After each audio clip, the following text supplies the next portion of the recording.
प्रभु की स्तुति हो।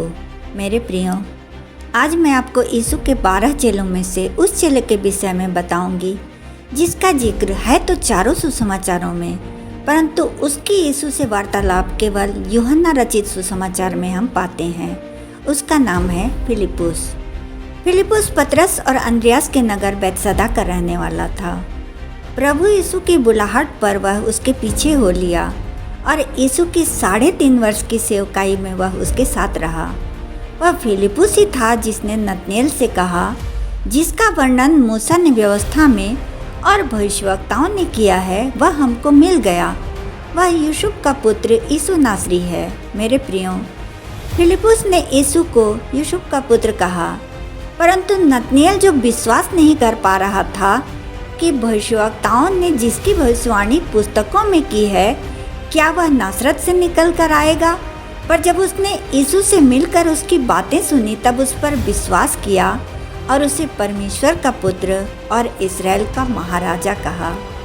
वहीं अंद्रयास, जो पहले यूहन्ना बपतिस्मादाता का चेला था, यीशु से मिलने के बाद अपने भाई शमौन पतरस से मिलकर कहा, हमको ख्रीस्त अर्थात मसीह मिल गया है।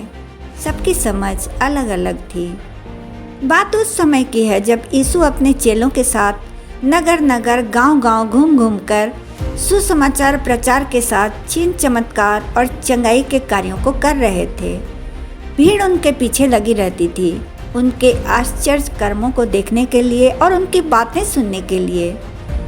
ऐसी ही एक भीड़ को अपने पास आते देख यीशु को उन पर तरस आया, क्योंकि वे भटकी हुई भेड़ों के समान थे जिनका कोई रखवाला नहीं होता। वे कितने दिनों से उसके पीछे चल रहे थे और भूखे भी थे। तब यीशु ने फिलिपुस को परखने के लिए उससे कहा, हम इनके भोजन के लिए कहाँ से रोटी मोल लाएं? यीशु आप ही जानता था कि वह क्या करेगा। मेरे प्रियो, अगर हम उस युग में यीशु के साथ होते तो वही कहते जो फिलिपुस ने कहा। 200 दिनार की रोटी भी उनके लिए पूरी न होगी कि उनमें से हर एक को थोड़ी थोड़ी मिल जाए, क्योंकि वहाँ 5000 केवल पुरुष थे। स्त्रियाँ और बच्चे मिलाकर 5000 से अधिक संख्या होगी। यीशु ने केवल 5 रोटी और 2 मछली लेकर पिता से प्रार्थना करके आशीष मांगी और चेलों को दे दिया, और उस 5000 से अधिक लोगों ने भरपेट भोजन खाया और 12 टोकरी बचाया भी। मेरे प्रियो, ऐसे ऐसे आश्चर्य क्रम देखकर भी चेले उसे नहीं जान पाए। केवल पतरस ने उसे जाना था, वो भी तब जब पिता ने उस पर यह बात प्रकट की। तब उसने कहा था, तू जीवते परमेश्वर का पुत्र मसीह है। फिर भी उसने ठोकर खाई। जब यीशु पकड़वाया गया तब उसने उससे पहचानने से मना कर दिया था। यूहन्ना 14 अध्याय में यीशु चेलों को परमेश्वर तक पहुंचने का मार्ग बता रहा था। उसने कहा, मार्ग और सत्य और जीवन मैं ही हूँ। बिना मेरे द्वारा कोई पिता के पास नहीं पहुंच सकता। यदि तुमने मुझे जानना होता तो मेरे पिता को भी जानते, और अब उसे जानते हो और उसे देखा भी है। तब फिलिपुस उससे कहता है, हे प्रभु, पिता को हमें दिखा दे, यही हमारे लिए बहुत है। यीशु ने उससे कहा, हे फिलिपुस, मैं इतने दिन से तुम्हारे साथ हूँ, फिर भी क्या तू मुझे नहीं जानता? जिसने मुझे देखा है उसने पिता को देखा है।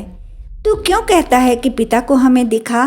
क्या तू विश्वास नहीं करता कि मैं पिता में हूँ और पिता मुझ में है? ये बातें जो मैं तुमसे कहता हूँ अपनी ओर से नहीं कहता, परंतु पिता मुझ में रहकर अपने काम करता है। मेरा विश्वास करो कि मैं पिता में हूँ और पिता मुझ में है, नहीं तो कामों ही के कारण मेरा विश्वास करो। कौन से काम? वही जिनके विषय में यीशु ने यूहन्ना के चेलों से कहा था, अंधे देखते हैं, लंगड़े चलते फिरते हैं, कोढ़ी शुद्ध किए जाते हैं, गूंगे बोलते हैं, बहरे सुनते हैं, मुर्दे जिलाए जाते हैं और कंगालों को सुसमाचार सुनाया जाता है। और भी बहुत से काम हैं जो यीशु ने पिता के साथ किए। यदि वे एक एक करके लिखे जाते तो पुस्तकें जो लिखी जाती वे संसार में भी ना समाती। यीशु के क्रूसीकरण और जी उठने के बाद वह 40 दिनों तक चेलों को दिखाई देता रहा। किसी ने विश्वास किया, किसी ने नहीं किया। थोमा ने जब विश्वास किया तब यीशु ने उससे कहा, तूने मुझे देखा है, क्या इसलिए विश्वास किया है? धन्य वे हैं जिन्होंने बिना देखे विश्वास किया। मेरे प्रियो, हमने यीशु को बिना देखे उस पर विश्वास किया है, इस कारण हम धन्य हैं। यीशु ने अपने स्वर्गारोहण से पहले चेलों की पवित्र शास्त्र बुझने के लिए उनकी समझ खोल दी और उन्हें अपना गवाह बनाकर कहा, जिसकी प्रतिज्ञा मेरे पिता ने की है, मैं उसको तुम पर उतारूंगा और जब तक स्वर्ग से सामर्थ्य ना पाओ यरूशलेम को ना छोड़ना। सभी चेले, जिनमें फिलिपुस भी था, और यीशु की माता मरियम और उसके भाई एक चित्त होकर प्रार्थना में लगे रहे। पेंतीकुस्त के दिन उन्होंने आकाश अथवा स्वर्ग से वह सामर्थ्य पाया जिसकी प्रतिज्ञा प्रभु ने की थी, और पवित्र आत्मा की अगुवाई में वे प्रभु यीशु के राज का सुसमाचार सुनाने में लग गए। फिलिपुस भी उनके साथ था। परंतु जब साउल द्वारा यरूशलेम की कलीसिया पर बड़ा ही अत्याचार और उपद्रव आरंभ हुआ, तब सभी मसीही लोग तितर बितर हो गए। चेले, जो अब प्रेरित कहलाते थे, सुसमाचार सुनाते हुए फिरे।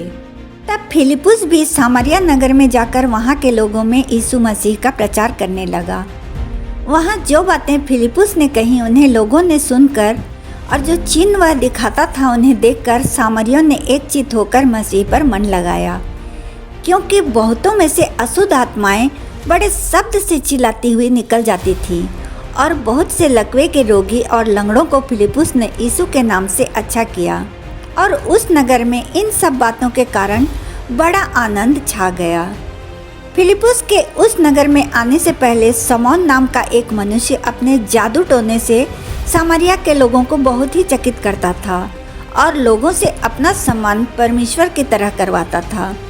परंतु जब सामरियों ने फिलिपुस का विश्वास किया, जो परमेश्वर के राज और यीशु के नाम का सुसमाचार सुनाता था, तो क्या पुरुष क्या स्त्री सब बपतिस्मा लेने लगे। तब उस जादूगर समौन ने स्वयं भी विश्वास किया और बपतिस्मा लेकर फिलिपुस के साथ रहने लगा। वह चिन्ह और बड़े बड़े सामर्थ्य के काम होते देखकर चकित होता था, क्योंकि वह अपने जादू टोने से उस तरह के सामर्थ्य के काम कभी नहीं कर पाया था। यरूशलेम में प्रेरितों ने जब सुना कि सामरियों ने परमेश्वर का वचन मान लिया है और बपतिस्मा भी ले लिया है यीशु के नाम में, परंतु पवित्र आत्मा उन्हें अब तक नहीं मिला है, तब उन्होंने पतरस और यूहन्ना को वहां भेजा। उन्होंने आकर उन सामरियों पर हाथ रखकर प्रार्थना की, तब उन्होंने पवित्र आत्मा पाया। पतरस और यूहन्ना वहां गवाही देकर और परमेश्वर का वचन सुनाकर यरूशलेम को लौट गए और सामरियों के बहुत से गांवों में सुसमाचार सुनाते गए। एक दिन की बात है, फिलिपुस प्रार्थना में लीन था। तब प्रभु के एक स्वर्गदूत ने उसे दर्शन में कहा, उठ और दक्षिण की ओर उस मार्ग पर जा जो यरूशलेम से गाजा की ओर जाता है। वह उठकर उस रेगिस्तानी मार्ग की ओर चल दिया। उसे विश्वास था कि प्रभु ने उसे किसी विशेष कार्य के लिए ही उस मार्ग पर भेजा है। वह चलता ही जा रहा था, तभी उसने रथ पर सवार एक मनुष्य को आते देखा। वह कूश देश की रानी कंदाके का मंत्री और खजांची था। पर विशेष बात यह थी कि वह एक खोजा अर्थात नपुंसक था। प्राचीन काल में खोजे राजा के महलों में महत्वपूर्ण पदों पर काम करते थे, विशेषकर रनिवासों में रानियों की देखभाल करते थे। उन्हें रनिवास में इसलिए रखा जाता था क्योंकि वे नपुंसक होते थे। इनके विषय में यीशु ने चेलों को बताया था कि कुछ नपुंसक ऐसे होते हैं जो माता के गर्भ ही से ऐसे जन्मे हैं, और कुछ को मनुष्यों ने नपुंसक बना दिया, और कुछ ऐसे हैं जिन्होंने स्वर्ग के राज के लिए अपने आप को नपुंसक बनाया है। यह प्रभु ने स्वयं को इंगित किया था। मेरे प्रियो, कोई इन्हें ग्रहण करे या न करे, परंतु परमेश्वर ने इन्हें जैसा बनाया है वैसा ही उनसे प्रेम किया। वह खोजा भी परमेश्वर की आराधना करने को यरूशलेम आया था, क्योंकि वह परमेश्वर से प्रेम करता था, और अब वह यशायाह भविष्यवक्ता की पुस्तक पढ़ता हुआ अपने देश को लौट रहा था। तब पवित्र आत्मा ने फिलिपुस से कहा, निकट जाकर इस रथ के साथ हो ले। पवित्र आत्मा से आदेश पाकर फिलिपुस उस रथ की ओर दौड़ा और उसे यशायाह भविष्यवक्ता की पुस्तक पढ़ते सुना। तब फिलिपुस ने खोजे से पूछा, तू जो पढ़ रहा है क्या उसे समझता भी है? खोजे ने फिलिपुस को कहा, जब तक कोई मुझे ना समझाए तो मैं कैसे समझूं? और उसने फिलिपुस से विनती की कि वह रथ पर चढ़कर उसके पास बैठे। तब खोजे ने फिलिपुस को पवित्र शास्त्र का वह अध्याय दिखाया जिसे वह पढ़ रहा था। वह था यशायाह 53 का 7 और 8 पद, जिसमें इस प्रकार लिखा था, वह भेड़ के समान बंद होने को पहुंचाया गया, और जैसा मेमना अपने ऊन कतरने वालों के सामने चुपचाप रहता है, वैसे ही उसने भी अपना मुंह ना खोला। उसकी दीनता में उसका न्याय नहीं होने पाया। उसके समय के लोगों का वर्णन कौन करेगा, क्योंकि पृथ्वी से उसका प्राण उठा लिया जाता है। मेरे प्रियो, यह वचन प्रभु यीशु के बलिदान के विषय में यशायाह ने पहले ही लिख दिया था। तब खोजे ने फिलिपुस से पूछा, मैं तुझसे विनती करता हूँ, यह बता कि भविष्यवक्ता यह किसके विषय में कहता है, अपने या किसी दूसरे के विषय में। तब फिलिपुस ने इसी शास्त्र से आरंभ करके उसे यीशु का सुसमाचार सुनाया कि कैसे प्रभु यीशु मसीह ने संसार के पापों के लिए अपना बलिदान दिया। वह क्रूस पर चढ़ाया गया, मारा और गाड़ा गया और तीसरे दिन मृतकों में से जी उठा। फिलिपुस ने उसे यह भी समझाया कि यशायाह भविष्यवक्ता की यह भविष्यवाणी यीशु के बलिदान के द्वारा मनुष्य जाति के उद्धार को दर्शाती है। मार्ग में चलते चलते वे किसी जल के सोते के पास पहुंच गए। तब खोजे ने कहा, देख, यहाँ जल है, अब मुझे बपतिस्मा लेने में क्या रोक है? फिलिपुस ने कहा, यदि तू सारे मन से विश्वास करता है तो ले सकता है। खोजे ने दृढ़ता से उत्तर दिया, मैं विश्वास करता हूँ कि यीशु मसीह परमेश्वर का पुत्र है। तब उसने रथ खड़ा करने की आज्ञा दी। तब वे दोनों जल में उतर पड़े और फिलिपुस ने खोजे को बपतिस्मा दिया। मेरे प्रियो, जो लोग परमेश्वर के बताए मार्ग पर चलते हैं, उनके लिए रेगिस्तान में भी जीवन के जल के सोते निकल आते हैं। खोजे को उद्धार मिला क्योंकि उसने मन से विश्वास किया और मुंह से यीशु मसीह का अंगीकार किया। जब वे जल में से निकलकर ऊपर आए तो प्रभु का आत्मा फिलिपुस को उठा ले गया और खोजे ने उसे फिर ना देखा और वह आनंद करता हुआ अपने मार्ग पर चला गया। इधर फिलिपुस अस्दोद में आ निकला और जब तक कैसरिया में न पहुंचा तब तक नगर नगर सुसमाचार सुनाता गया। मेरे प्रियो, यही चेले यीशु के साथ रहकर भी उसे जान नहीं पाए थे, परंतु उसके स्वर्गारोहण के बाद और पवित्र आत्मा पाने के बाद सारे जगत के कोने कोने तक यीशु का सुसमाचार सुनाते रहे। फिलिपुस ने पतरस, याकूब और यूहन्ना की तरह कोई पत्री नहीं लिखी, फिर भी यह घटना पवित्र शास्त्र में उसे एक विशिष्ट चेले का दर्जा देती है।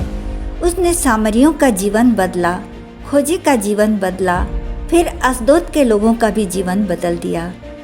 किसी भी चेले की राह आसान नहीं थी। यीशु की राह पर चलते चलते यूहन्ना को छोड़ सभी चेले शहीद हुए। तो यह थी फिलिपुस की कहानी, जो मात्र एक कहानी नहीं परंतु सच्चाई है। परमेश्वर सबों को आशीष देवे। यीशु सहाय। जय मसीह की।